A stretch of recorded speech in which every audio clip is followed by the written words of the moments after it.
Hi everybody, I hope y'all are doing well. I hope y'all are having a good day today. So I'm actually here in my car just waiting for my daughter to get out of the store. She's shopping for a few things and I thought that I would go ahead and just wait out here in the car for her. It's raining, so I didn't want to get out and get wet, and I also wanted to just make y'all a video.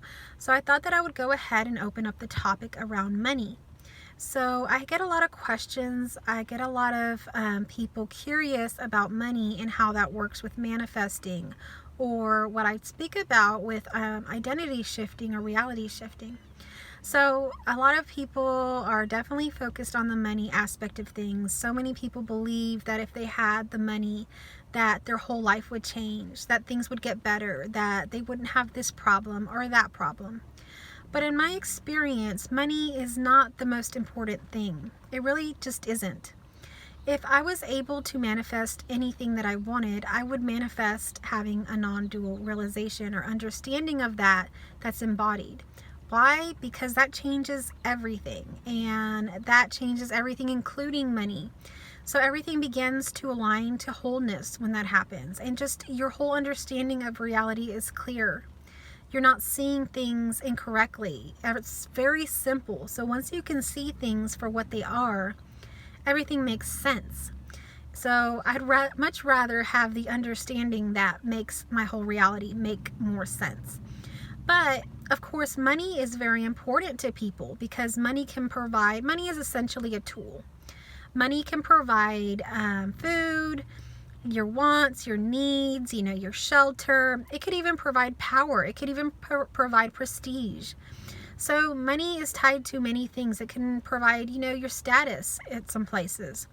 So money seems to be kind of like the gateway keeper, right, to other things. But the truth is, it's not. It's just something that's in place to help us, more like an aid, to help us pay for things, to help us earn money, to exchange money for our time so that we could buy things, etc., etc. Now, money is also something that is limitless. So just like I talk about how, we are limitless, like who we truly are, our true identity, not the identity that we create for ourselves, not the identity that I'm talking about creating a certain identity that you want for yourself. No, our true identity, remove the body, remove the personality, everything, all the stuff, what's there, that the true nature is limitless and boundless, okay? And so is money. Money is a limitless thing. So is anything. Anything is limitless and boundless, and it's infinite. You are never limited to it. So we want to think that money, there's only so much of it, and it's only here and there, and you can only earn it this way or that way. But it's not true. Money, there is endless amounts of it.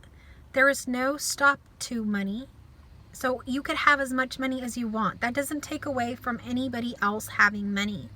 So a lot of people are very territorial with money, like I need to have that job, or only I can earn that much, or only I can have that position and nobody else can, so that I can earn this money.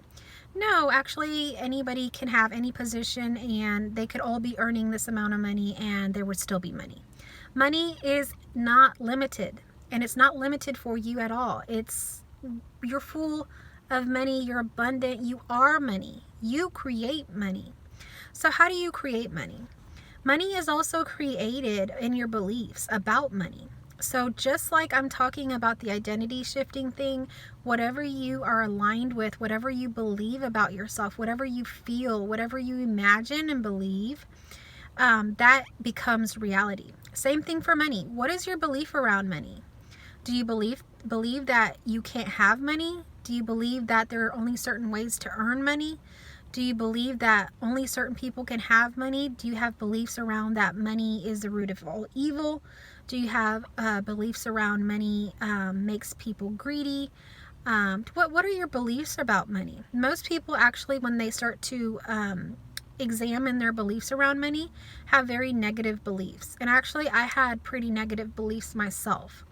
So my beliefs around money prior to recently were that money was the root of all evil, and if you give someone money, it'll show their true colors. and that they will show you who they truly are, and most likely they're greedy, and most likely they scam or manipulate to get that money. I also had the belief that once I have money, that it will disappear, like expenses, emergencies, things will happen and my money will disappear. I also had the belief around money that I had growing up that was kind of, the background noise of the money quotes and things that we would say, like, I can't afford that, we can't afford that right now, maybe next time, choose something cheaper. We would shop at thrift stores. So I actually grew up pretty like thrifty like that, because while I was growing up, I had both my parents, but my dad was the primary breadwinner. My mom was a stay-at-home mom. My dad was the primary breadwinner, and he was a school teacher. So when you hear all this stuff about school teachers not making very much money, well, I lived like that. I lived with my parents, and my dad had a set salary, and that's all that there was to work with. And that is also another limiting belief, that only money can come in through your 9-to-5 job. That's not true. You could have a 9-to-5 job, and you could have another job, or you could have another business, or you could do other things, or money could just come in other ways. There is not just one limited way. But if you believe that your only income is coming in and only will come in through your 9-to-5 job, then your income is limited to, let's say, that teacher salary of whatever, $40,000. So that's what we were working with. So it makes sense why a lot of the conditioning that I have around money was that way. But that continued on into adulthood. And I had a job, had different jobs, did different things. I made the amount of money that I needed to live comfortably. It wasn't like I didn't have money, but I still held those beliefs, and I still said those things like, we can't afford that, or very limited sort of beliefs around money.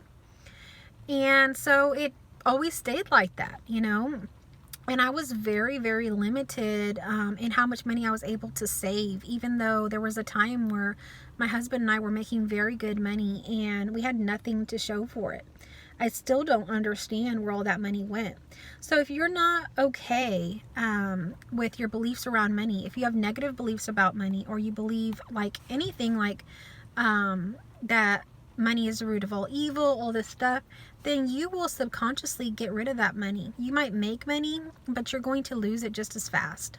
Okay, you're going to get rid of it. You're going to spend it. You're going to give it away. You're going to somehow find a way to get rid of it, so that you're not aligned with that belief, that money is the root of all evil, because you don't want to have too much money, because you don't want to be evil. So subconsciously this is happening. But that could all be changed with your belief about money.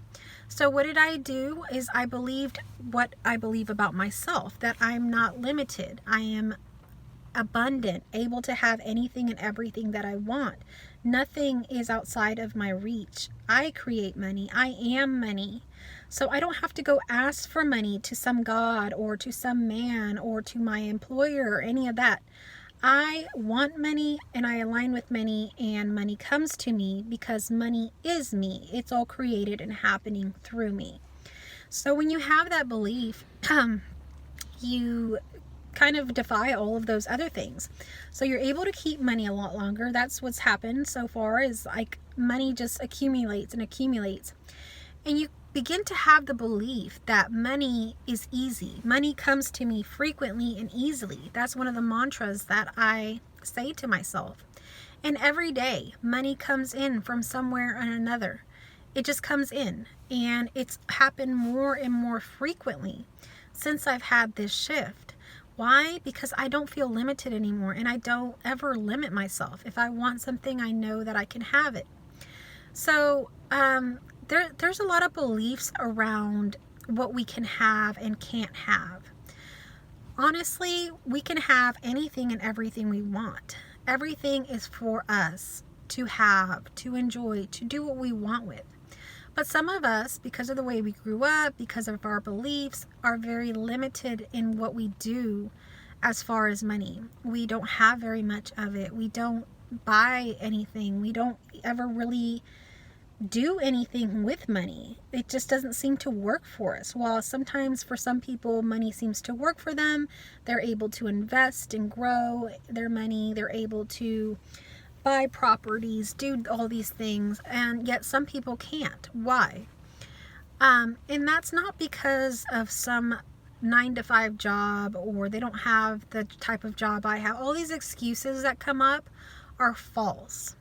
Anyone can have this. Anyone. So all you have to do is believe that you are abundant and that anything can come to you. Okay? So my daughter's actually calling me to get her from the store. So I'm probably going to have to go ahead and end this video here. So the next video that I make will be around money, and it will talk about how and what sort of things you have to believe about money for it to just multiply and manifest itself for you.